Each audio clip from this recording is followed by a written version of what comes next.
Bit of a flight from California for Joe. That, you always forget that when you see him out on the SCG Open Series every weekend, that he's the lone West Coast player on the leaderboard. Yeah, does most of his testing on that stream that he does. You usually know what Joe's going to be playing if you have paid any attention to his stream at all. So Brad will start out on a Godless Shrine. It's Urza's Power Plant for Joe and a Chromatic Sphere. Both players now knowing what the matchup is. Joe said that mental fist pump, you got things going. Oh yeah, Godless Shrine, whew, what a relief. That's not an Ayavugan. You look at Brad's creature base. It's Tarmogoyf, Siege Rhino, Scavenging Ooze, Kalitas, Trader of Get. These creatures are very effective with removal, but they're not fast. No, absolutely not. Joe's turn 2 will be cracking Chromatic Sphere for green mana for Ancient Stirrings, and he'll stir up, see if he can find another Tron piece. The best cantrip in Modern, Ancient Stirrings. Not enough praise is said for this card. That is just a true statement, I believe. That is just the best cantrip in Modern. They banned all the other ones. Serum Visions is good, and I like Serum Visions, but no, it's Ancient Stirrings. We play Serum Visions because it's palatable and because it's not Sleight of Hand. Sleight of Hand is not really a card. You can't do that unless you're Storm. Storm can afford to play that, no one else. Yep. Urza's Tower will be the play. Joe got an Expedition map off that Stirrings, but he'll play Chromatic Star instead. I suppose not no one else, but you got to have a reason. For 1 mana, Sleight of Hand does not do much. No, not very much at all. They're not Storm decks per se, but they are Lightning Storm decks. The Ad Nauseam combo deck does play Sleight of Hand. It's because they have nothing else to do in the meantime. Oh yeah, they do a whole lot of nothing. There is no deck in Modern that is better at doing nothing than Ad Nauseam combo. Go back over to Brad, turn 3. No threats just yet. He knows because of that map that Joe has Tron. If not in hand, he has it at the ready next turn. Yep. So this is where things start to look real bad for Brad. No copies of Fulminator Mage in the main either. He has 4 Lingering Souls. There's a lot of value cards, but it's hard to outvalue the guy who's playing Karn and Ulamog. Yeah, especially when they start doing those things on turn 3. So we'll find out what kind of spells that Joe has here. 3rd land from Brad. No threats just yet. And for Joe, it's another tower. And he'll go ahead and play that Expedition map he found. Now, of note here, Joe found the map last turn, but because he knew he was against Abzan, he waited until this turn to play the map so that he could protect it from an Abrupt Decay. Yep, very heads-up play by Joe. This is not his first rodeo. Even though he is excited about the fact that his opponent is playing the Rock, you still have to think a little bit about your lines. Brad will get another tap land on end step. He's now at 18. That Expedition map will get sacrificed almost certainly to find Urza's Mine for Joe. He'll untap, and after playing that land, he'll have 10 mana available. Yeah, probably play Ulamog or something stupid. Karn, Wormcoil Engine. I think I've seen him cast some Kozilek's The Great Distortion on stream. Looks like this weekend he's on 2 copies of Ulamog, no Kozilek's in the 75. Yeah, he had Conduit of Ruins for a while, but has gone away from those. Just more of the, I think he has the traditional net deck build. Yeah, I think that Kozilek is more exciting, but Ulamog is just more impactful. Destroying 2 permanents is a pretty big game. Especially a deck like Tron, where in these kind of games, Brown has not had a fast start himself, but Joe has just been doing a lot of spinning his tires. So a Kozilek on this board is a lot less impactful than just casting Ulamog. Yep, gets Urza's Mine on the end step. To be fair, they're both probably just good enough. Joe doing the art splits of the different Antiquities cards. Yeah, he's not a good person. Gotta watch out for that one. We've seen that one come to hit Ali Antrazi very hard before. He does this on Magic Online, too. He thinks it's hilarious. Well, some of them are real weird. Like, they'll look like one, but they're actually the other. Yeah, like there's an Urza's Mine. I think it's actually the one he hasn't played that just looks like a tower. Yeah. It's a tower. I have no idea what's that. I think his copies are at least in English. There we go. That's the one. Nope, that's a mine. See, Urza's towers all look fancy and polished. They're made out of marble. See, there's a little crane over the side. That's how you know it's a mine. All I'm saying is that I hope whoever commissioned and approved that art no longer works for Wizards. That's not a mine. That's not a power plant. So you'd think it was a power plant because it's, kind of looks like a reactor. But no, that's a mine. That's a mine. Yeah, it makes perfect intuitive sense. Going back to Joe, but that on Joe's side of the table is 10 mana. And on Brad's side is a Kalitas, Trader of Gat. Looks a lot like Joe has an Ulamog here. All right, Ulamog is going to outclass Kalitas. So Kalitas serves the Eldrazi, so this is really appropriate. If you're playing Kalitas and I'm playing Ulamog, you're going to lose. You are subservient to me. The chain of command dictates that you will get crushed by me. Well, see, it was the vampires' fault. Because, see, the Get were like the lower class vampires where the Colostria oppressed them. So then when the Eldrazi came, the Get, Kalitas led the Get into servitude because he figured it was better than the status quo.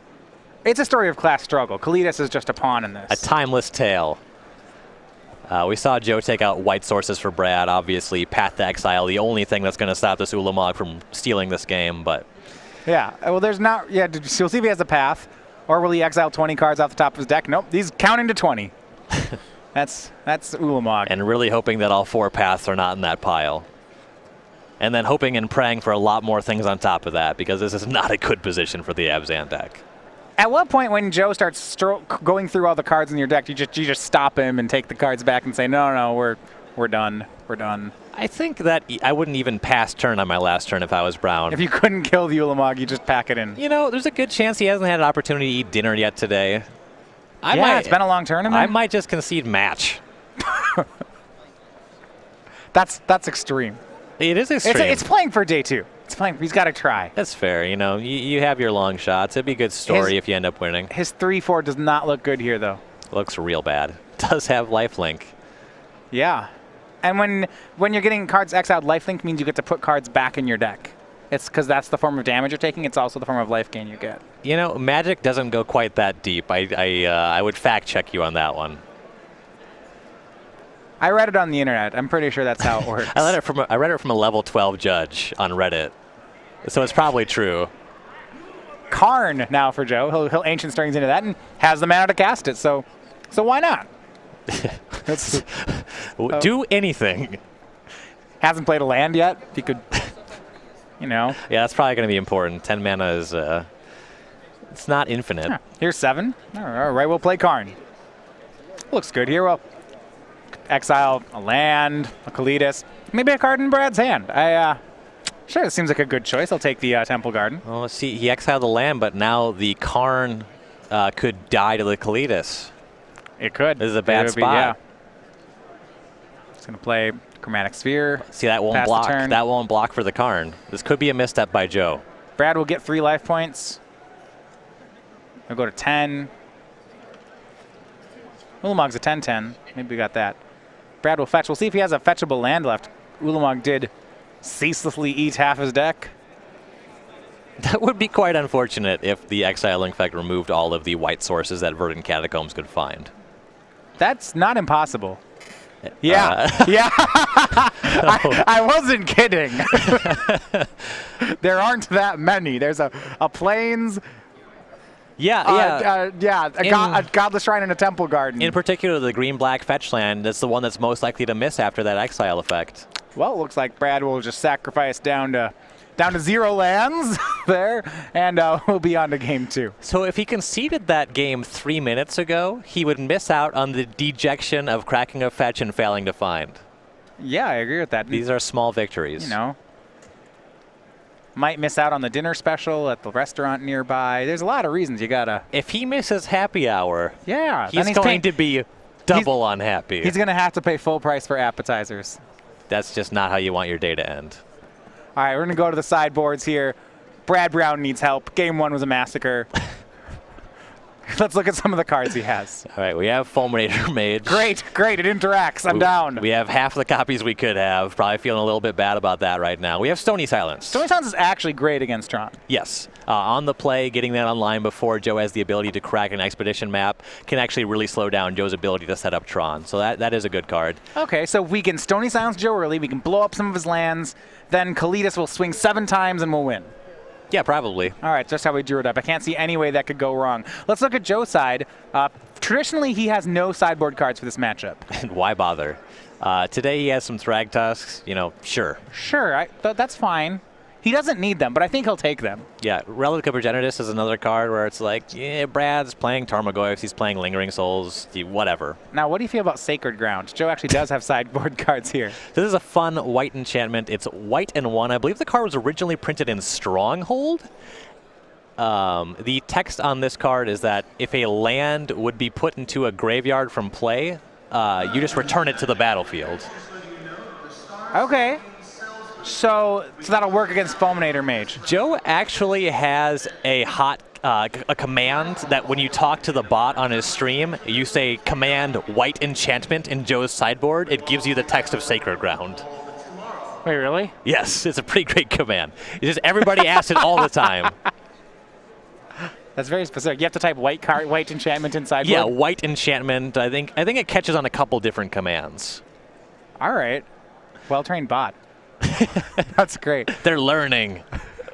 All right, well, these players are going to get ready for game 2. We have a special announcement we'd like to make, and this is for you guys going to SCG Philadelphia next weekend. And happen to be basketball fans, we have had a partnership with the Philadelphia 76ers, a special deal here. The Sixers and Wizards have a game Friday night before the event. If you want to show up, watch some basketball, play some Magic, we have a great weekend for you. Go ahead and visit scg.im/NBA and enter the code SCGPhilly as a promo code to get discounted tickets for the game between these two teams. Yeah, I believe that the discount scales by the quality of the ticket. More expensive ticket, bigger discount. It's a hard one. See, Philadelphia 76ers are the home team, but as Magic fans, I gotta like the Washington Wizards in this game. I think it's foolish to ever root against a Wizard. Yeah. I could be completely wrong. I don't know a whole lot about basketball. Now, 76ers, they're on a down season, but they are the home team. It's still a great game to go out to. 76 is a pretty solid number. Yeah, it's pretty high. It reminds you of mulliganing. Going from 7 to 6? Yeah. That's not good if you're a Wizard. But they're not. They're a 76er. Instead, the guy is on the mulligan versus the Wizard. I'll take the Wizard, I think. But it's in Philly, so who knows? Right. The home team advantage is going to be huge there. Top-level sports analysis right here. Joe Lossett, the player from Redlands, California. You know him as Oarsman on stream. Part of Team Nerd Rage Gaming, 18 Open Top 8s and 5 wins. He has certainly been a mainstay on the tour, has participated in both Players' Championships. Known as a big mana player in a lot of formats. I think what I really like about Joe is a lot of players you'll see deck iterators. You know, your Brad Nelsons, your Jerry Thompsons, week to week playing different decks. Joe picks a strategy and he fine-tunes it over the course of an entire year. Absolutely. We see on his info card here that he follows StarCraft 2 as closely as Magic. I would be amazed if he was anywhere near as good at StarCraft as he is at Magic. That is simultaneously a compliment and a dig. StarCraft is an extremly fast-paced game. Also, Joe is just great at Magic. I mean, Joe's great at Magic. I will say, as someone a follower of esports, when you're 36, people are 36, keeping your APM at a competitive level in StarCraft 2, you're already you're way into your retirement years at that point. Absolutely, and the word that comes to mind when I talk about Joe Lossett's Magic style, deliberate. Yeah, There's no time for deliberation in StarCraft. You don't see Joe with like a APM of 200 or more? He would literally be living a double life. If you're right, in StarCraft, he's 3 commands a second, and then in Magic, he's just going into the tank. Double queuing Moto in StarCraft. That's why it's so deliberate. Yeah, he doesn't have much time.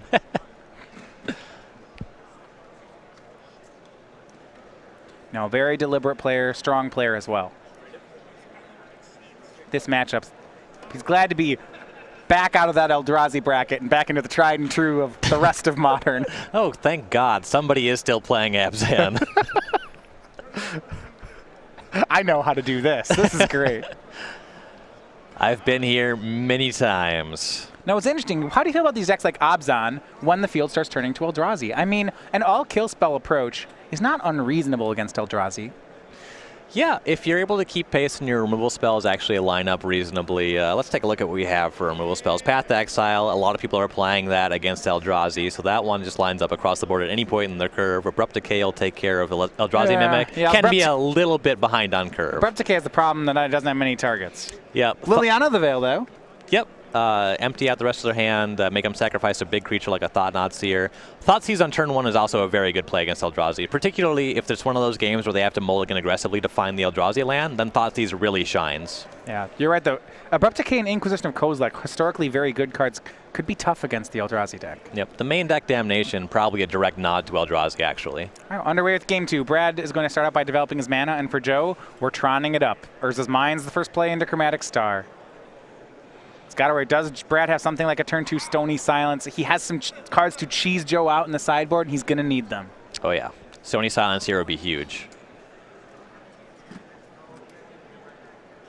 Something white's in his hand. Could be Lingering Souls. Joe has 3 copies of Nature's Claim in his sideboard. There's a chance that you just bring that in because you're pretty worried about Stony Silence. And you say, hey, it's a dead card, but we can win this game with 2 dead cards in every hand. I got a couple to give. Stony Silence turn 2. Brad has it. Joe, can he win with one hand tied behind his back? Maybe he just naturally has Tron. You see that third land in his hand is Urza's Tower. Yeah, it's some kind of something. He has 3 Tron lands. Yeah, he just has natural Tron. Let's find out how they actually line up. Tarmogoyf from Brad and a land. And that's the worst part, right? Brad brought one of his one sideboard cards and Joe's like, well, I got the Tron, so. Yeah, sure, whatever. This is what my deck does. If you've never been naturally Troned, you've probably never played against the deck.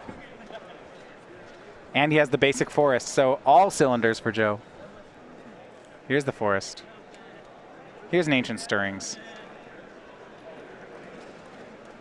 I like this. See, now Brad won't feel bad about getting naturally Troned because Joe will show him the tower, so Brad will say, oh, you found it, okay.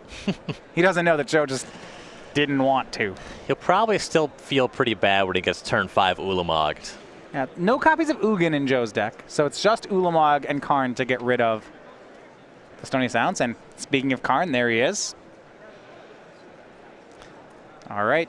Can Joe Brad will have to Thoughtseize that away before Joe plays it. Yeah. Unclear if Joe has any other strong action in his hand, so a Thoughtseize here would be pretty key. Doesn't look like Brad actually has one, though. He only plays 2. His splits on Thoughtseizes and Inquisitions was 4-2, 4 being the Inquisition of Kozilek. The Inquisition lines up a lot better against the way that the format has kind of evolved. We've seen a lot of Death Shadow decks, not at this weekend, but on Magic Online and at the Pro Tour, so I'd much rather have Inquisition of Kozilek playing that matchup, but not having Thoughtseize can be an issue when you run into actual Tron. And in case you're wondering what's going on here, Abrupt Decay is hitting Chromatic Star. Yes, Joe gets to draw a card, but the reason is that Brad wants to put Artifact and Instant in the graveyard, and Abrupt Decay is not getting any better. He'll do that swing for 4, has Joe to 16, and plays a second Tarmogoyf. Yeah, Brad knows that Stony Silence is good, but he also knows that he's not out of the woods with that alone. Joe, another Tron piece in hand, might just be able to Ulamog through a Stony Silence. What's Stony Silence do anyway? If I just have Tron, I don't need my artifacts. It does nothing. Oh, wait, I'm thinking of Null Rod. I get confused sometimes. I like that flavor text. It's probably the best flavor text of all time. I like Simeon Grunts a lot. Yeah, you like a lot of stupid ones. That was back when R&D was writing the flavor text. It was great. So that one's good because it's very clever. Simeon Grunts. Less clever. These monkeys mean business. Boom.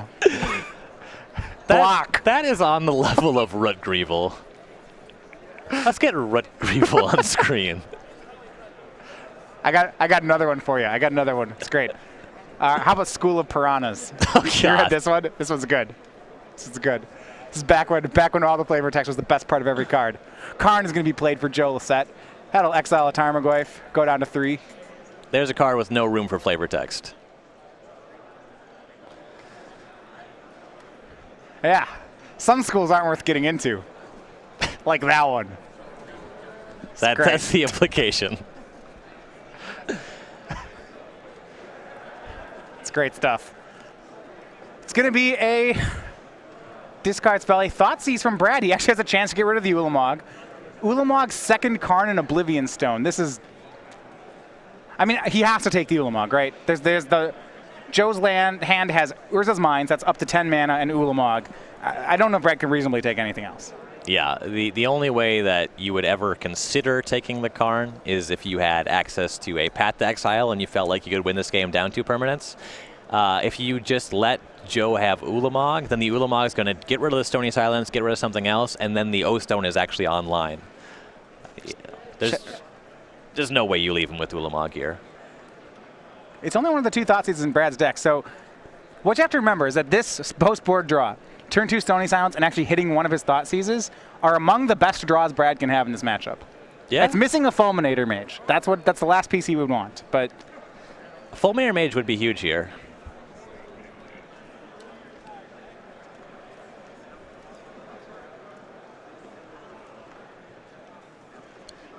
Okay, so Brad actually goes for the Karn.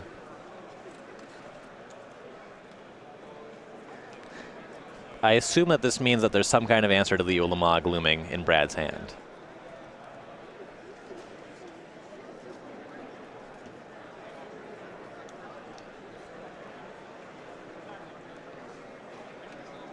so he took the Karn.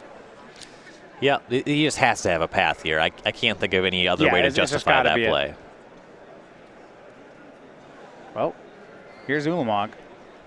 It exiles the 2 non-land permanents, so no Stony Silence, no Tarmogoyf. Those are gone.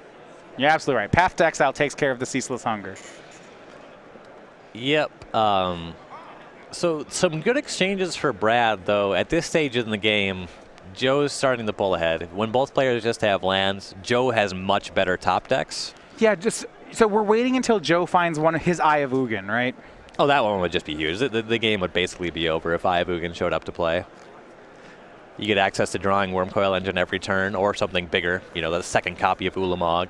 Well, that's the thing is that the Ancient Stirrings and Expedition maps in Joe's deck can find it. So he has a lot of, equivalent draws. Right. Also, notably, Joe now has access to that Oblivion Stone that was previously shut off by the Stony Silence. So even if Brad was able to start getting some threats into play, Joe would just have them covered. So here's Ancient Stirrings for Joe. He'll go get Expedition map with it. This is exactly what I was talking about. And he's going to have the Eye of Ugin online not this turn, but next. He's 1 mana short of being able to do it this turn. It does not take him long to find Eldrazi. Right. Yeah, it would take 2 towers this turn, and as we established, that is not an Urza's tower. That is the tower-looking mine in the 2 stack. Expedition map and Oblivion Stone are the plays for Lossett. Plays Ghost Quarter as well.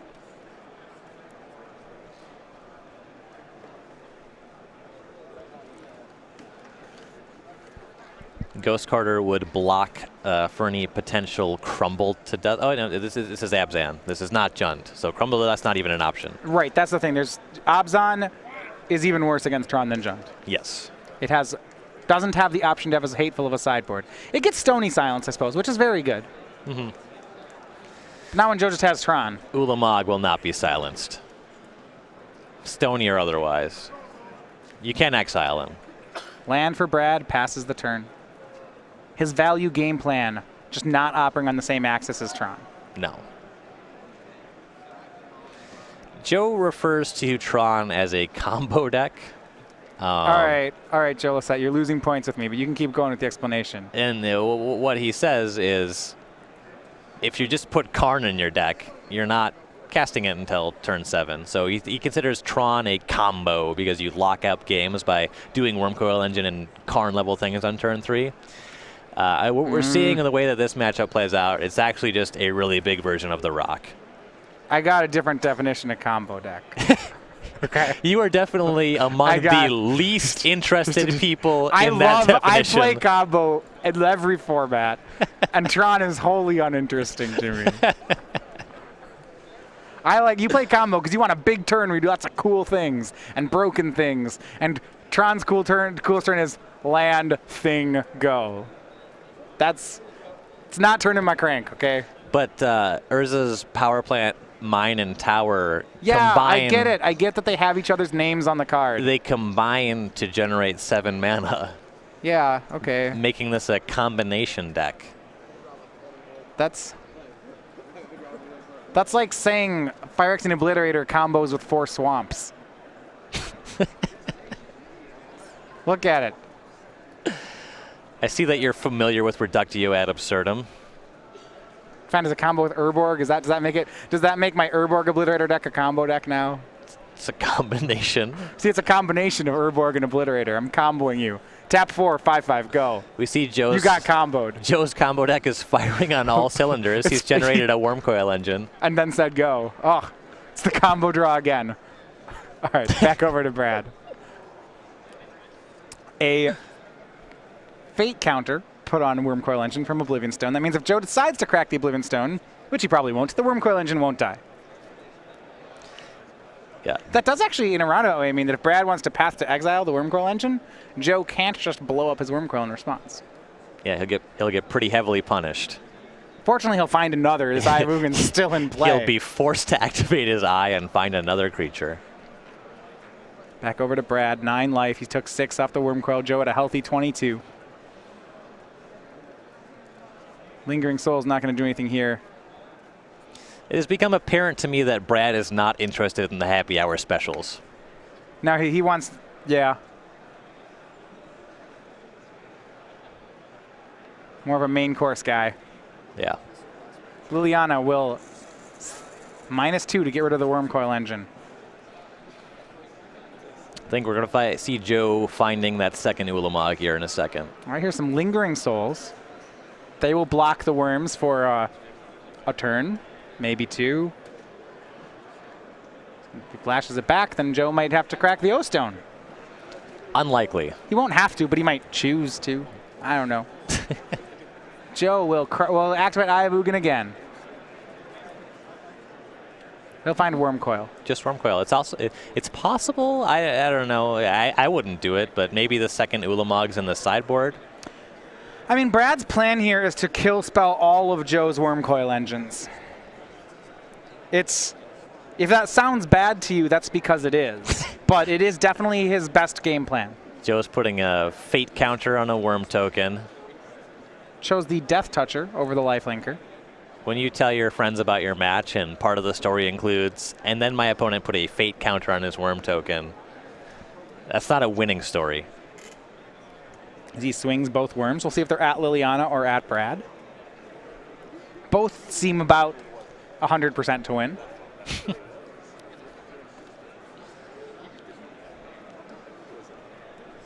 You know, and we were talking with Jeff Hoagland about this, where he said he wasn't main-decking Fulminator mages. And I bet Brad Brown has the same opinion, where Jeff said, you know, I didn't really expect anyone to still be playing Tron anymore. But then, of course, I played Joe Lossett, and that guy doesn't change decks. Right. Brad Brown must be having similar feelings. I wouldn't, if my opponent was playing Eye of Ugin, I was not expecting it to be alongside Urza's Tower anymore. Right. I think that Hoagland ended up actually pulling it out against Joe. Part of the difference here is that he actually has access to a combo finish, where right. Abzan has access to a bunch of 1-for-1s and Lingering Souls. You're not going to outvalue the Tron deck. Maybe you can combo them out, but you're not going to value them out. Right. Some blocks from Brad. Looked like Brad peeled a Fulminator Mage. That is right on time.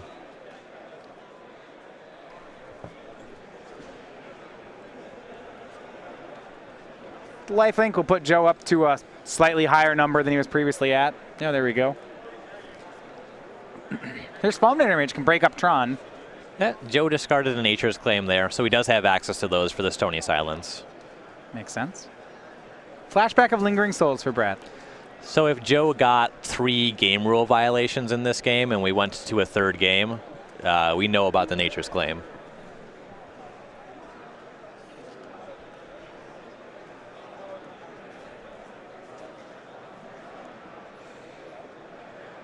Okay, so the second Ulamog is still in Joe's deck, and Brad has seen enough. That's enough. That's enough. Happy hour only goes on for 20 more minutes. We gotta get going. I gotta move.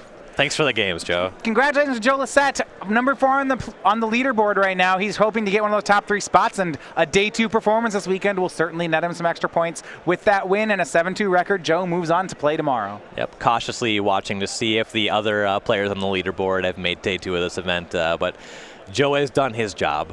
Congratulations to him.